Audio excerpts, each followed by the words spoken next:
Good morning, student. Today we will study about cell cycle.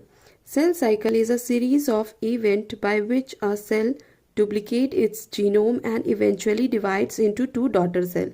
In simple, you can say a single cell divided into two daughter cells by cell cycle. Cell cycle is divided into two basic phases, interphase or mitotic phase, which is also known as M phase. We will study this with the help of diagrammatic view of cell cycle. See, as I already told you that it contains two phases, interphase or M phase. Interphase contains three parts: G1 phase, S phase, G2 phase. G1 phase means gap 1 phase, S phase means synthesis phase and G2 means gap 2 phase. G1 phase में आपका DNA का synthesis बिल्कुल भी नहीं होता, ये metabolically active होता है। इसमें आरएनए का, प्रोटीन का, सभी चीज का सिंथेसिस होता है to enter in S phase, लेकिन डीएनए का सिंथेसिस यहाँ पे बिल्कुल भी नहीं होता है। जब G1 फेज एस फेज में इंटर करता है तो यहाँ पे डीएनए का सिंथेसिस होता है। यहाँ पे डीएनए का डुप्लीकेशन होता है, मीन्स अगर डीएनए का अमाउंट आपका 2C है तो ये डबल हो जाता है, 4C हो जाता है। लेकिन क्रोमोसोम का डुप्लीकेशन बिल्कुल भी नहीं होता।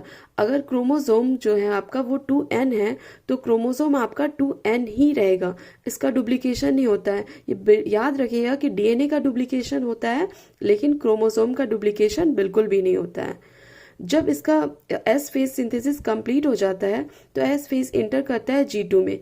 G2 में प्रोटीन का सिंथेसिस होता है।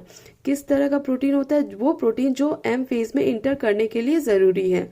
और आप देख सकते हैं कि एम फेज जो है आपका 4 पार्ट में डिवाइडेड है: प्रोफेज, मेटाफेज, एनाफेज, टेलोफेज। जब एम फेज कंप्लीट हो जाता है तो ये आपका साइटोकाइनेसिस में इंटर करता है। एम फेज, मैंने बताया कि एम फेज का मतलब होता है माइटोटिक फेज।